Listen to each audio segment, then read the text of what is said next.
నాతో సమానుడంటే నేను ఎంత కష్టపడితే నాకు ఈ మార్కులు వచ్చాయి, అతను కూడా అంత కష్టపడితే కదా వచ్చాయి. కాబట్టి ఇతన్ని నేను గౌరవించాలని ప్రేమించండి. మీకన్నా తక్కువ వాళ్ళు ఎప్పుడన్నా కనపడ్డారనుకోండి, సమాజంలో మనకన్నా కింద ఉన్నవాడు, మనకన్నా పైన ఉన్నవాడు, మనకన్నా సమానుడు కనపడకుండా ఉండడు. ఈ ముగ్గురు కనపడి తీరుతారు మీకు. మీకన్నా చిన్నవాడు కనపడితే మీరు పరిహసించడం, వెటకారం ఆడడం, వాళ్ళని తక్కువ చేసి చూడడం నేర్చుకుంటే అంతకన్నా మానవత్వానికి చేటు ఇంకొకటి లేదు.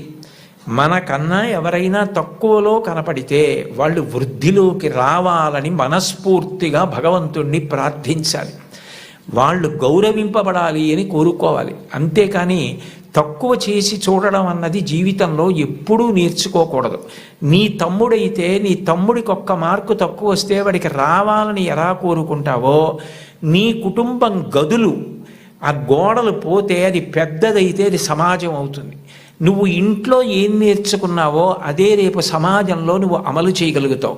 నీ ఇంట నీ తల్లిదండ్రుల్ని గౌరవించడం చేత కాకపోతే నీ గురువుని గౌరవించలేవు, నువ్వు ఎవ్వరినీ గౌరవించలేవు, ఎవ్వరిని గారిని సంబోధించలేవు.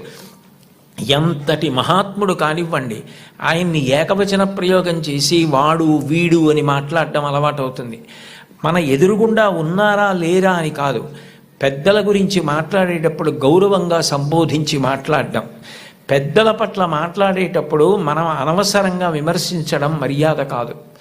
వారి పట్ల మనం కృతజ్ఞతతో మర్యాదగా ఉండడం నేర్చుకోవాలన్నది మీరు చిన్నతనంలో తరగతి గదిలో అభ్యాసం చేసినది ఏదుందో రేపు పౌరులైన తర్వాత సమాజంలో మీరు అదే చెయ్యడం కొనసాగింపుగా చేస్తారు.